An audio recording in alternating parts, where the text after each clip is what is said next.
सौभाग्यशाली पुण्य आत्माओं हो जो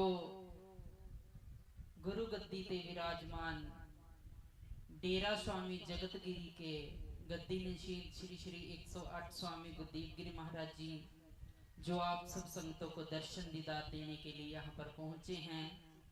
सो पहले भी विनती की है वीर जी ने, जो संगतें बाहर घूम रही हैं उन संगतों को विनती है कि सारी ही संगत सत्संग पंडाल में बैठने की कृपालता करेंगी, क्योंकि जिसके लिए हम आए हैं वो चीज हम प्राप्त करें यहाँ से गुरु प्यारी साध संगत जी हो, क्योंकि आप बहुत ही बड़भागी हो जिनको आज संत महापुरुषों के दर्शन दीदार हो रहे हैं। सो गुरु प्यारी साध संगत जी आओ अब हम वाणी के साथ जुड़ करके अपने जीवन को सफल बनाए।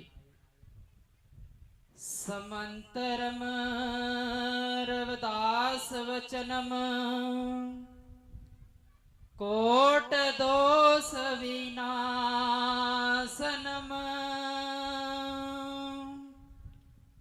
रविदास चरणम ध्यान धरनम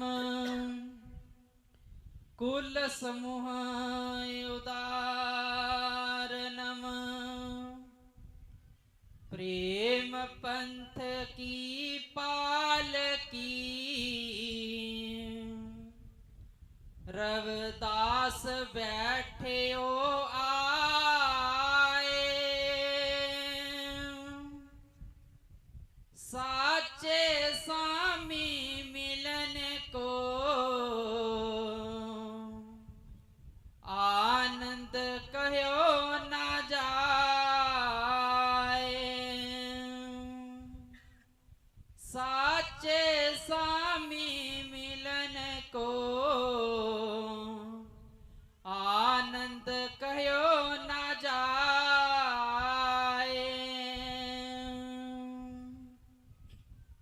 परम सत्कार जो साहिबे कमाल भगती मार्ग के दाता बेगमपुरा दे निर्माता धन धन सतगुरु रविदास महाराज जीओ व गुरु गद्दी ते विराजमान मेरे कामल मुर्शद श्री श्री 108 स्वामी गुरदीप गिरी महाराज जीओ व गुरु चरना दे विच बैठी गुरु प्यारी साध संगत जीओ सारिया ही संगतां नूं दास वल्लों जय गुरुदेव धन गुरुदेव।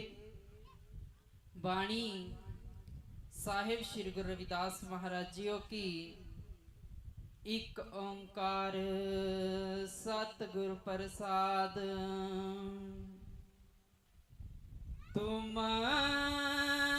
चंदन हम रंड बापरे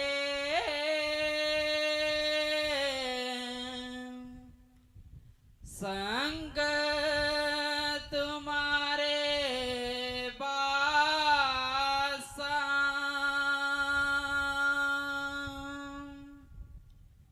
नीच रुखते ऊंच पे हैं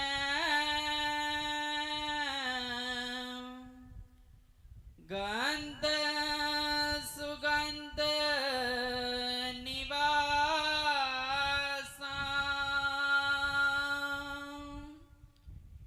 तुम चंदन हम एरंड बापरे संग तुम्हारे बासा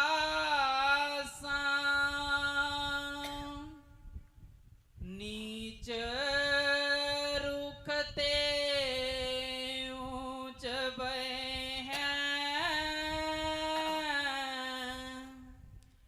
गंध सुगंध निवासा।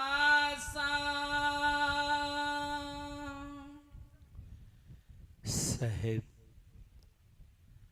सतगुरु रविदास महाराज जी के पावन चरणों में जुड़ बैठी गुरु प्यारी साध संगत जियो आप सभी को जय गुरुदेव।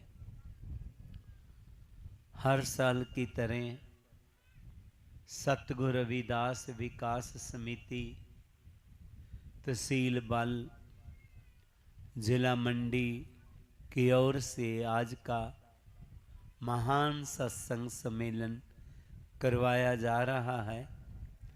और आज के संत सम्मेलन में महानता ये है कि आज का महान सत्संग सम्मेलन सतगुरु रविदास महाराज जी जिनका 650वां जन्मदिन 20 फरवरी 2027 को आ रहा है, उसको समर्पित हो रहा। पिछले दिनी 13 अप्रैल को स्वामी जगतगिरी आश्रम पदड़ोआ हिमाचल प्रदेश में एक मीटिंग किया गया कि सतगुरु रविदास महाराज जी का 650वां प्रकाश दिवस कैसे मनाया जाए। तो उसमें बहुत कुछ पास किया गया, जैसे स्कूल बच्चों के कंपटीशन होंगे, संगीत के, गुरु जी की वाणी के सेमिनार होंगे और फ्री गुरु जी का जो जीवन का इतिहास है उसको बांटा जाएगा। जो बच्चे किसी कारण एजुकेशन से पीछे रह रहे हैं उनको प्रेरित किया जाएगा, माली हाल अगर ठीक नहीं तो मदद किया जाएगा। और साथ साथ ही ये भी पास किया गया कि सतगुरु रविदास जी की जो आयु है 151 साल की हुई है, तो 151 जो महान सत्संग सम्मेलन जो है गुरु जी के जन्मदिन तक किए जाएंगे। तो ये आज का जो संत सम्मेलन है 41वां 41 का ये संत सम्मेलन हो रहा है, सत्संग सम्मेलन। पिछले कल मैं जम्मू में था, उसके पीछे वे जम्मू में ही थे। ऐसे ही उसी दिन से ही रोजाना एक ना एक जगह पर सत्संग सम्मेलन हो रहा है। अभी मैंने इंग्लैंड जाना था क्योंकि इन्होंने प्रोग्राम पोस्टपोन कर दिया था, लेकिन जब इन्होंने दोबारा कह दिया कि नहीं हम कर रहे हैं, तो मेरी भी सोच बना कि चलो विदेश ये तरह पोस्टपोन कर देते हैं तो इधर जाना ज़रूरी है, क्योंकि साल के बाद एक दिन ही आता है। सतगुरु रविदास महाराज जी जिनके चरणों में हम बैठे हुए,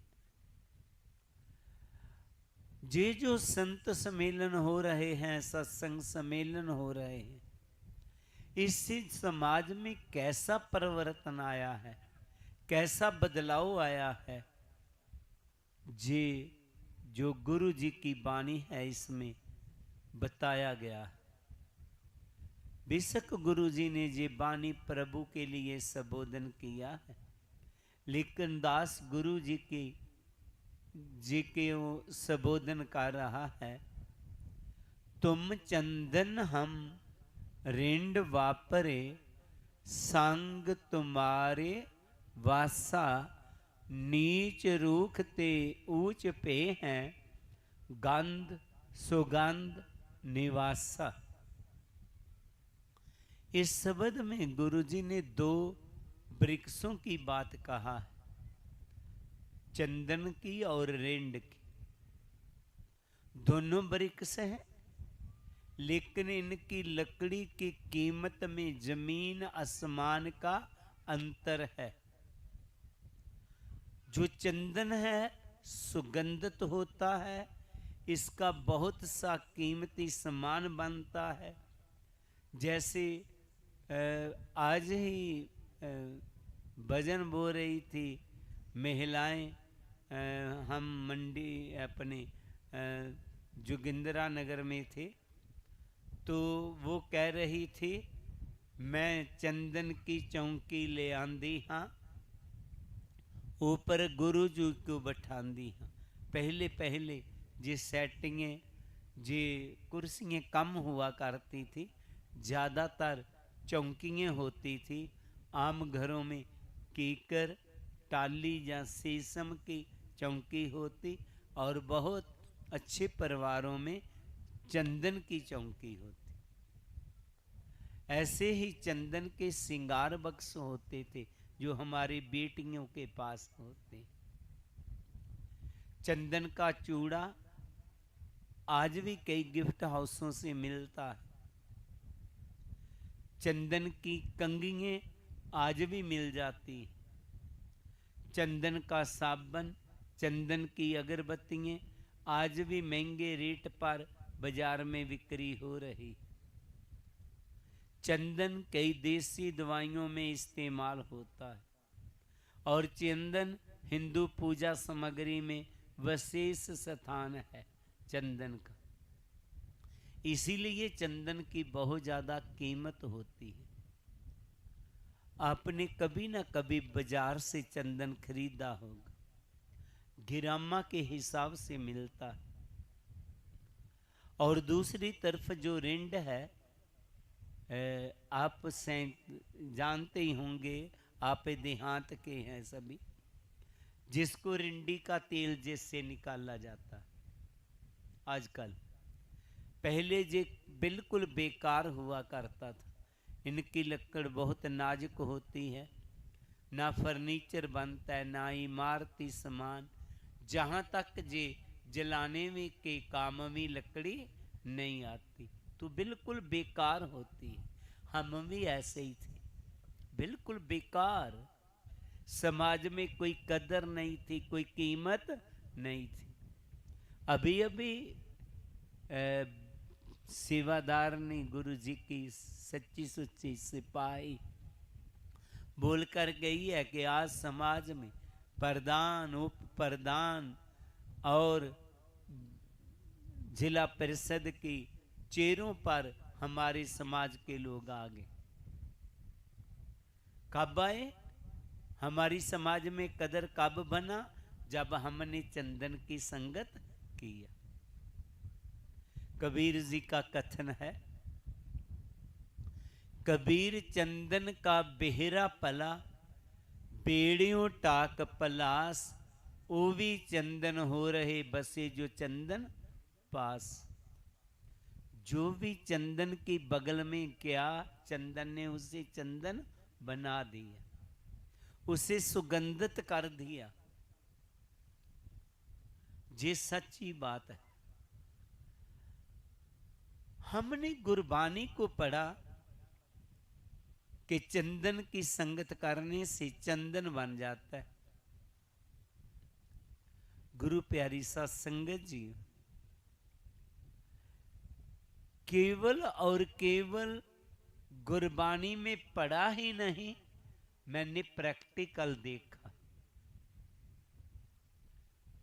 गुरु जी की चरणों में जो भी आया वो चंदन बन गया। कोई 10 साल की बात है, यूपी और एमपी का एक बॉर्डर है, उस इलाके को बुदेलखंड कहते हैं। वहां पर पानी की बड़ी समस्या।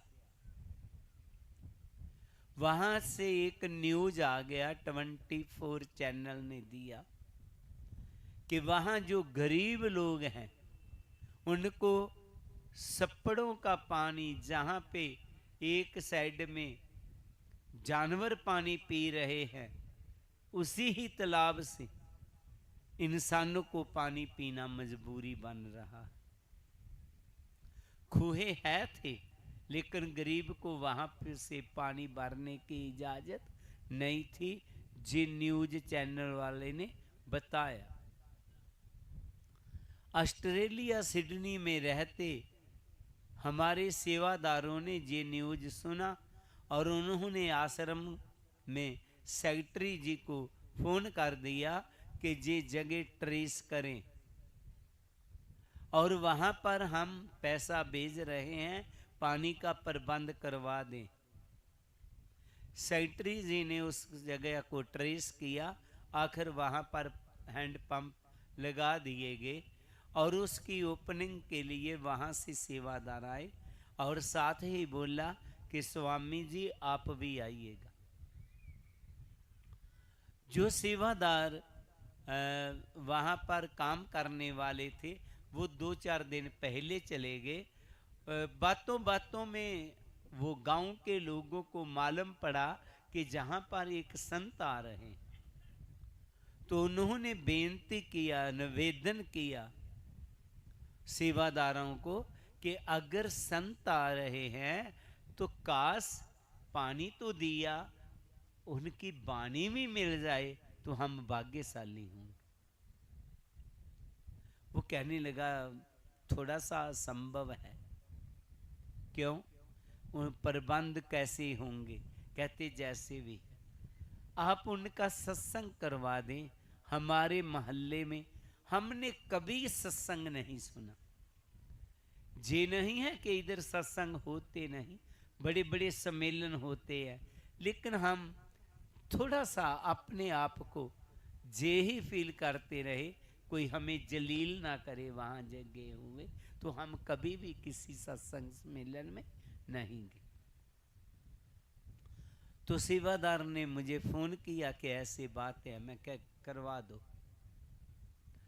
इतना का खर्च हो जाएगा। मैं क्या जितना भी होता है करवा दो। उन्होंने सभी प्रबंध करवा दिया, टेंट का, साउंड का, लंगर का। तो लोग आगे जब मैं वहां पर पहुंचा तो पंडाल में जब गया, लोग तो थे 150-200, लेकिन किसी को भी सत्संग सुनने के तरीके का मालूम नहीं। वो आपस में एक दूसरे साइड में मुंह जोड़ करके बैठे हुए हैं और पांव के बार पर, जैसे आप चापी मार के बैठे, ऐसे कोई नहीं बैठा। ऐसा आसन किसी ने नहीं लिया। मैले कुचैले कपड़े हैं सभी के। नहाना तो बहुत दूर की बात, किसी का फेस भी साफ नहीं था। वहां का सेवादार बोला कि आप प्रवचन शुरू करो। मैं कहा मैं किसको सुनाऊंगा? कहते आप शुरू तो करें। चलो, मैंने प्रवचन किए। उसके बाद वो कहने लगे प्रसाद अपने हाथों में देना। तो जब मैं प्रसाद देने लगा तो 50% भी ज्यादा से मुझे देसी शराब की बदबू आई लोगों से। मैंने मन ही मन गुरु जी के चरणों में निवेदन किया कि ऐ प्रभु, इनका तन गंदा है, मन गंदा, कपड़े गंदे, इनका सुधार कैसे होगा? करो कृपा इन पर। बाद में वो बस्ती में ले गए। सभी गलियों में गंदगी खिलरी हुई थी, मच्छर और मक्खियां हैं, कच्चे घर हैं। मैं देख करके सोच रहा था कि कैसे ये गरीबी खत्म होगा, कैसे इन लोगों का सुधार होगा। सत्संग के बाद वहां का एक सेवादार बोला कि जहां ऑस्ट्रेलिया की संगत का मैं धन्यवाद करता हूं, आपने जो हमें पानी मुहैया करवाया, प्रबंध करवा के दिए, हम थैंक यू करते हैं आपका। लेकिन कुछ समय बाद हो सकता है ये पानी खत्म हो जाए, लेकिन जहां पर जो आपने गुरु की वाणी हमें दे दिया ना, ये अब खत्म नहीं होगी। जहां से जे लोगों के ऊपर असर कर जाएगी, वो आश्रम में आना जाना शुरू हो गए, हम भी आते जाते रहे। इसी साल जब मैं गया तो मैंने देखा क्या कि उन लोगों ने छोटे छोटे घर बना लिए और मुझे कहने लगे आज हम आपका ठहराव अपने घर में करेंगे। हम उनके घर ठहरे, सेवादारों को भी कमरा दिया, मुझे भी दिया, आप भी थे, खाने को अच्छा दिया। अब जब मैं संगत में गया तो पहले की तरह वो बिखरे हुए लोग नहीं थे, कतारों में बैठे हुए थे। ऐसे जैसे राजमिस्त्री ने एक सूत्र में ईंटें रखी हो। सभी के साफ सुथरे कपड़े थे। आज सभी के चेहरे खिड़े हुए थे, नहाया हुआ था। आज किसी के पास से शराब की बदबू नहीं आ रही थी। मैंने कहा है सतगुरु जी, सुना था तुम चंदन हम रिंड वापरे, और आज मैंने देख लिया आपने जे रिंड जैसे लोग जो थे उनको आपने चंदन बना दिया। आज जीवन परिवर्तन हो गया, इनको जिंदगी जीने की कला का मालूम पड़ गया। गुरु प्यारी सत्संगत जी, जिस सच्चाई की बात है, अगर हम गुरबानी के साथ दिल से जुड़ जाएंगे हम भी चंदन बन जाएंगे। हाँ, कभी कभी हमारे मन में आता है, वो सत्संग में तो जाता है, वो गुरु रविदास जी की सभा का मेंबर भी है, लेकिन वो तो चंदन बना ही नहीं। जो बात हमारे मन में आ रहा है कि वो चंदन नहीं बना, चंदन ही चंदन होता है, रिंड रिंड ही रह जाता है। ये बात 600 साल पहले भी एक सेवादार के मन में आया, जब गुरु जी ने कहा जो भी चंदन की संगत करेगा वो चंदन बन जाएगा। एक सेवादार रोजाना ही सत्संग में आया करता था, तो उसमें बुराइयां खत्म नहीं हुई, उससे क्रोध खत्म नहीं हुआ। उन्होंने बुरी आदत नशे को नहीं छोड़ा। जब गुरु जी ने कहा जो चंदन की संगत करे चंदन बन जाता है, तो मन ही मन आया गुरु जी गलत कह रहे। अपने ऊपर दोष नहीं है, दोष किसके ऊपर है? गुरु के ऊपर है। गुरु जी गलत कह रहे हैं। चंदन की संगत करने से कोई चंदन नहीं बन जाया करता। अगर चंदन की संगत करने से कोई चंदन बन जाता तो आज मैं भी चंदन बन गया होता। मैं रिंड का रिंड क्यों रहा?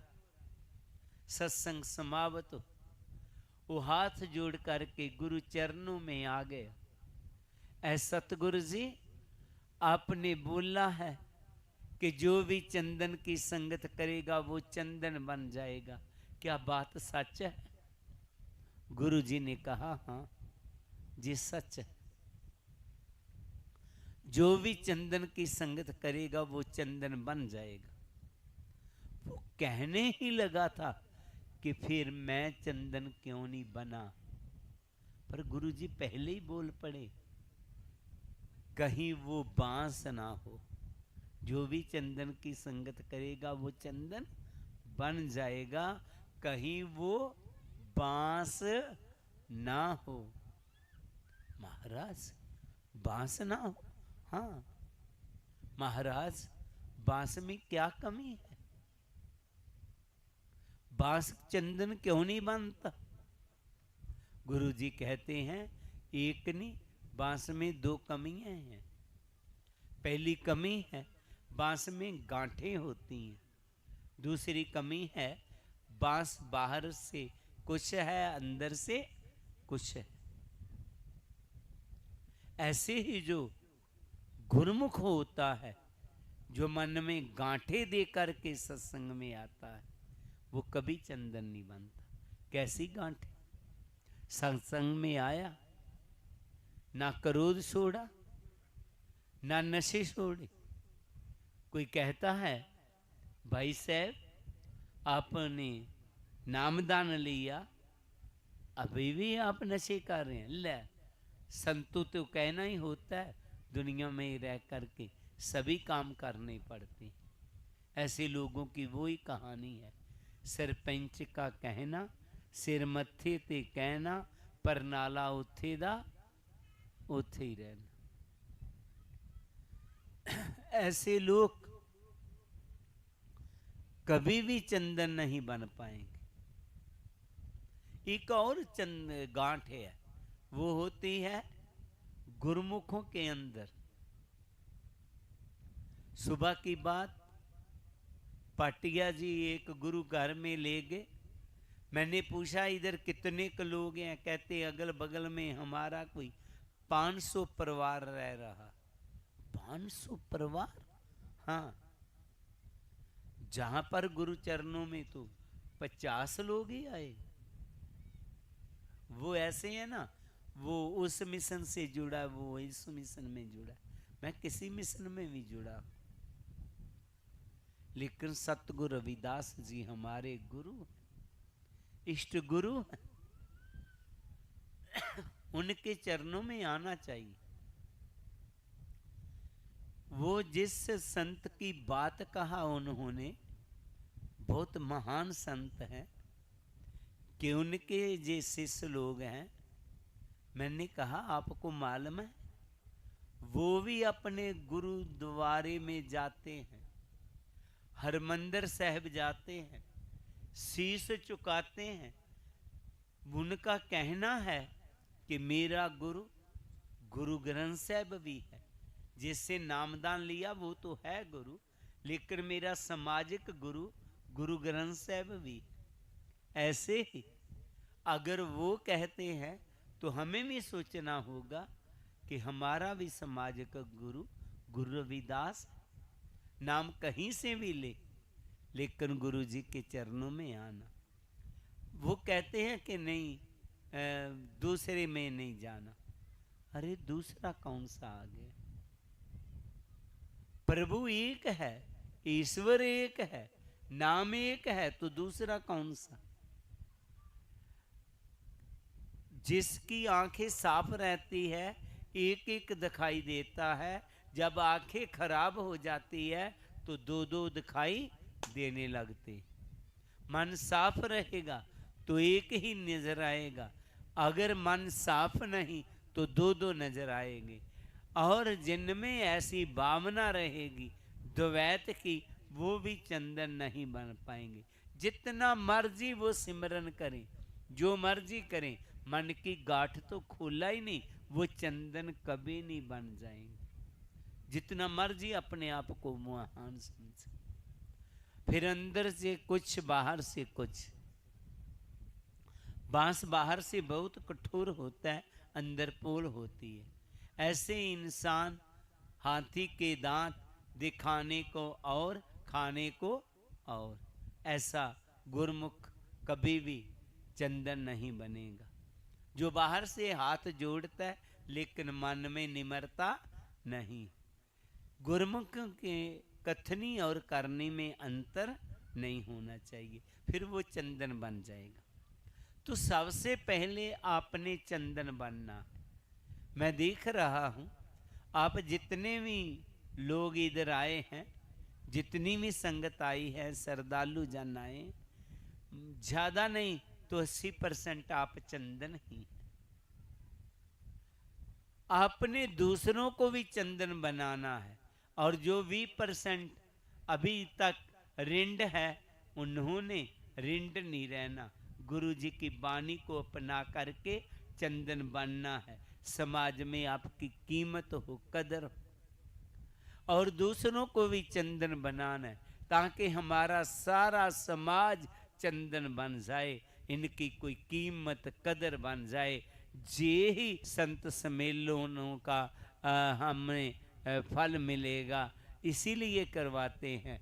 गुरु जी फिर अपनी वाणी में आगे फरमाते हैं, मातो सत्संगत शरण तुम्हारी, हम गुण तुम उपकारी रहो। मातो सत्संगत शरण तुम्हारी, हम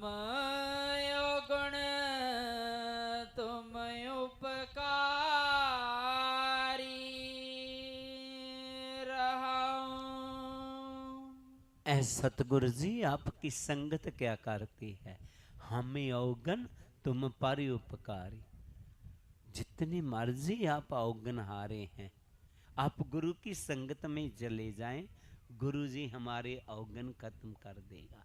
कभी नहीं सोचना मैं बहुत पापी हूँ, मेरे पाप खत्म नहीं होंगे। गुरु जी ने कहा अजामल पिंगला लोबत कुंचर गे हर के पास, ऐसे दुर्मत निस्तरह तू क्यों ना तरह रविदास। बड़े बड़े पापी जो थे, अजामल वर्गे, पिंगला वेसवा जैसे, हिरिया से शिकारी जैसे, जब गुरु संगत में आए तो उनका सदार हो गया।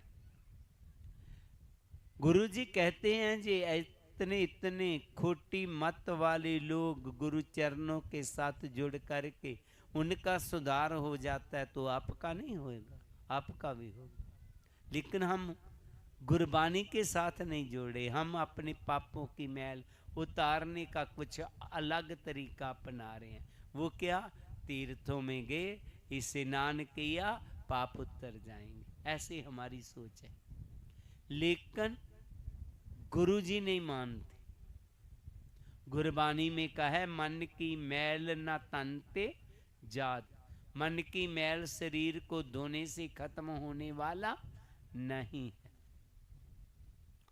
कुछ शास्त्रों में लिख दिया होगा, लेकिन हमारे गुरु नहीं मानते। हमारे गुरु तो कहते हैं मन चंगा तो खटोती में गंगा। आपका मन शुद्ध होना चाहिए, मन साफ होना चाहिए। फिर घर नलके के ऊपर स्नान कर लिया, गंगा में स्नान कर लिया, एक बराबर ही है। गुरु जी ने क्या बोला, आप घर के पानी के साथ ही स्नान कर ले, चाहे गंगा में जाके स्नान कर ले। अगर आपका मन शुद्ध है, साफ है, तो वो एक ही है। गंगा में स्नान करने से आपके पाप उतरने वाले नहीं है, वो सत्संग में आकर के उतरेंगे।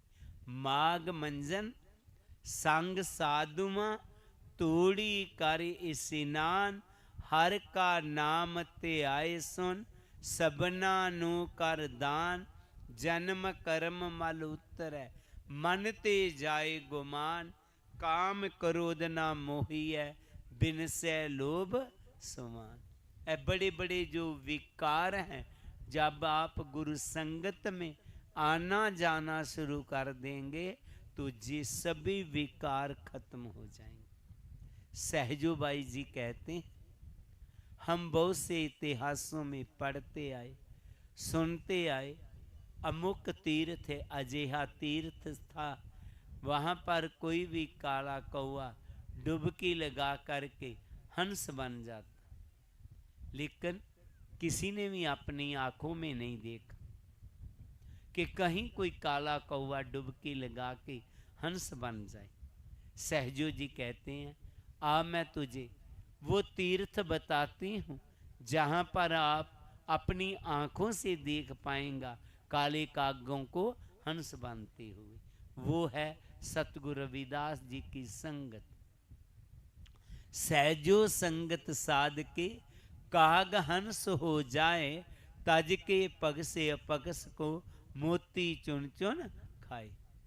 सतगुरु रविदास जी की संगत ऐसी संगत है जहां पर काले कागों से हंस बन जाते हैं। काले काग का काम क्या है, गंदगी खाना, गंदगी खिलाना, फैलाना।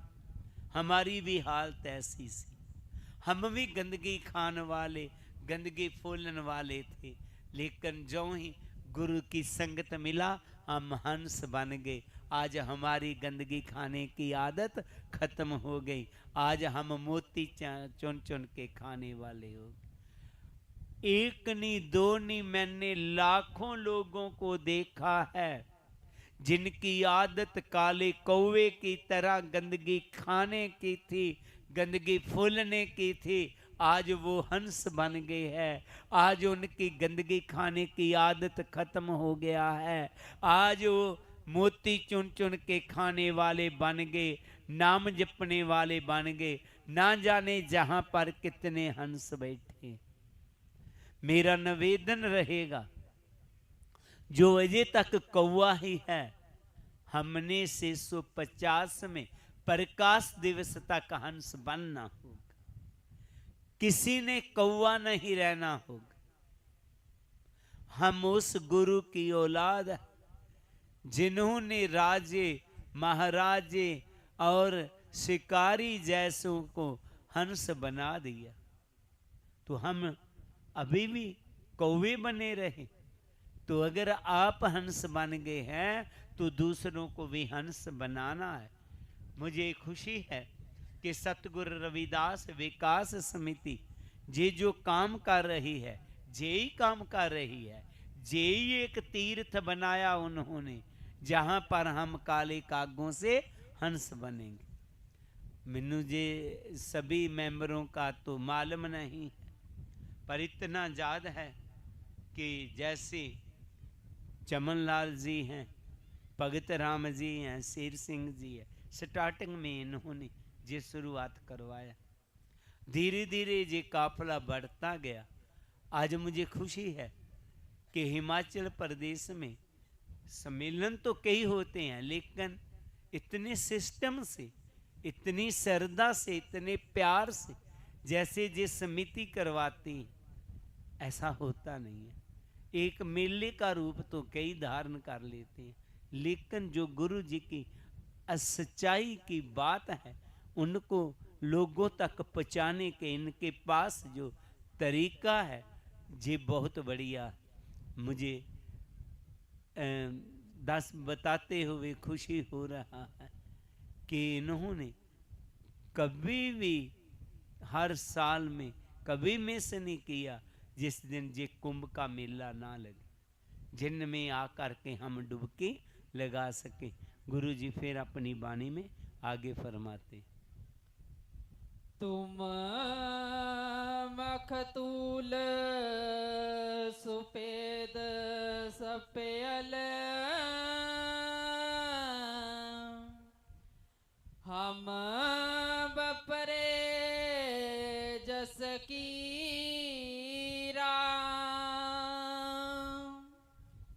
सत संगत मिल रही है माधो, जैसे मधव मखीरा।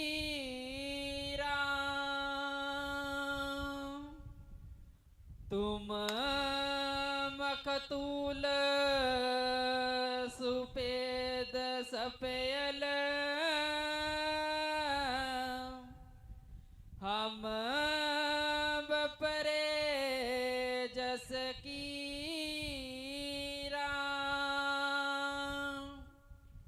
सत संगत मिल रही है माधो,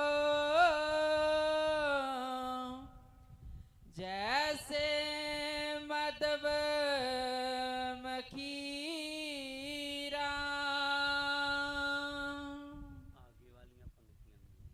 जाति ओछा पाती ओछा, ओछा जन्म हमारा। राजा राम की सेवना की नहीं, कह रविदास चमारा। जाति ओछा पाती ओछा, ओछा जन्म हमारा।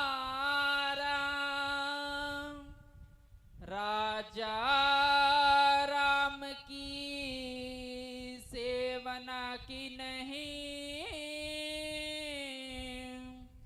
कह रविदास चमारा। जाति होसा पाती होसा। होसा कहते निकम्मे को। गुरु जी कहते हैं इंसान तेरी पहचान बहुत महान थी, दुर्लभ जन्म पुण्य फल पाइयो बिरथा जात अविवेकी। तूने दुर्लभ जन्म को पाया था, लेकिन हुआ क्या? दुनिया में आकर के मेरी संगत पोच सोच दिन राती, मेरा कर्म को टलता जन्म कबात। हमारी संगत ठीक नहीं रहा। जब संगत ठीक नहीं रहा तो कर्म भी ठीक नहीं रहा। संगत शराबियों की नशइयों की किया तो हम भी नशई बन गए, हमारा कर्म भी नशई बन गया। संगत बिकारियों की किया, हमारा कर्म बिकारी बन गया। संगत जुआरियों की किया, हमारा कर्म जुआरिया बन गया। तो फिर जन्म कबाती, फिर जन्म में हमारा कटिया साफ हो गया। मनुख तो महान था, लेकिन संगत ठीक ना रहने करके आज तो पशु समान बना हुआ। दुनिया में जितने चेतन जीव है, इनकी वंड 3 भागों में किया गया है, जानवरों में, इंसानों में और देवतियों में। सबसे ज्यादा जानवर हैं, जानवर से कम इंसान, इंसानों से कम देवते। और याद रहे जो देवते हैं उनमें देवते ही रहते, ना जानवर होते हैं ना इंसान। और जानवरों में जानवर ही रहते हैं, ना उनमें देवते होते हैं ना इंसान। लेकिन इंसानों में 3 ही कैटेगरियों के लोग मिलेंगे। इनमें इंसान भी मिलेंगे, इनमें जानवर भी मिलेंगे, इनमें देवते भी मिलेंगे। जैसे घोड़ा है, कोई किसी कभी कहता सुने वो घोड़ा बन घोड़ा, गधे को कभी कोई कहता है गधा बन गधा, गाय को कोई कहता है गाय बन गाय। लेकिन इंसान को कहते हैं इंसान बन इंसान। कहने का भाव इंसान इंसान रहा नहीं। गुरु जी कहते हैं कि ऐ इंसान तू इंसान है, वो को कर्म नहीं करने हैं, को संगत नहीं करना है कि तू इंसान से जानवर बन जाए। वो संगत हमने नहीं करना है जिस संगत करने से हम इंसान से जानवर बन जाएं। आ मेरी संगत में आ, मैं तुझे इंसान से देवता बना दूंगा। क्या बना दूंगा? देवता बना दूंगा। गुरु प्यारी सत्संगत जी, आज का जो महान सत्संग सम्मेलन है, इसमें सतगुरु जी ने 3 बातें कही है। पहली बात कहा है हमने रिंड नहीं रहना है, हमने चंदन की संगत करके चंदन बनना है। दूसरी बात कहा है हमने कौवे नहीं बनना है, हमने हंस बनना है। हमने मोती खाने हैं, हमने गंदगी को नहीं फूलना है। गंदी बातें छोड़ देव, गंदी आदतें छोड़ देव, अच्छी बातों को अच्छी आदतों को अपनाओ। और तीसरा गुरु जी ने कहा हमने इंसान से जानवर नहीं बनना, हमने इंसान से देवते बनना है। आज सतगुरु रविदास महाराज जी के 650वें प्रकाश दिवस को जो समर्पित आज का महान सत्संग सम्मेलन हो रहा है, मुझे याद है कि पंजाब में जब गवर्नमेंट ने निर्णय लिया कि गुरु जी का प्रकाश दिवस मनाया कैसे जाए, तो उन्होंने अपने बजट में 100 करोड़ रुपया रखा। अभी तक कुछ प्रोग्रामों में मुझे भी जाने का समय मिला। अभी अभी थोड़े समय पहला गुरु नानक यूनिवर्सिटी में एक सेमिनार था, मुझे संतों की ओर से उन्होंने बुलाया गया। अच्छा कार्यक्रम था।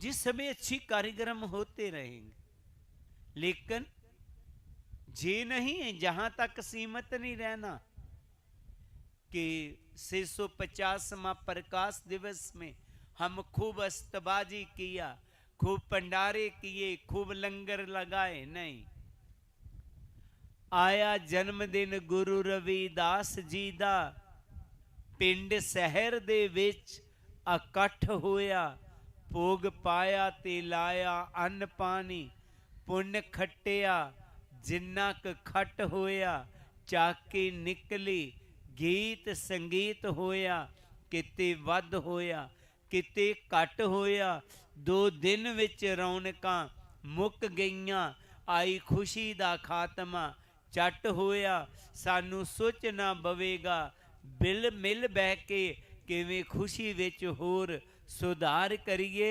किवें गुरु जी दी सिक्ख्या नू रोशन सारे जी विच संसार करिए। गुरु जी की वो बानी, जिस बानी से हम चंदन बनते हैं, जिस बानी से हम कौवे से हंस बनते हैं, जिस बानी से हम जानवर से, इंसानों से देवते बनते हैं, वो बानी को जन जन तक पहुंचाना होगा। जे ही गुरु जी का 650 साला प्रकाश दिवस मनाना होगा। गुरु प्यारी सत्संगत जियो, बस जे निवेदन रहेगा कि आपने किसी ने जानवर नहीं बनना है। हम गुरु जी की औलाद हैं, जिन्होंने हमें देवते बनने के लिए बोला है। अपने घरों से नशों को निकाल दो, आपसी मतभेद को खत्म करो और अपने परिवारों में ज्ञान का चिराग जगाओ। जे ही आज की संत सम्मेलन का गुरु रविदास जी का हमें संदेश है। सभी संगत को दास की ओर से जय गुरुदेव, जय गुरु रविदास।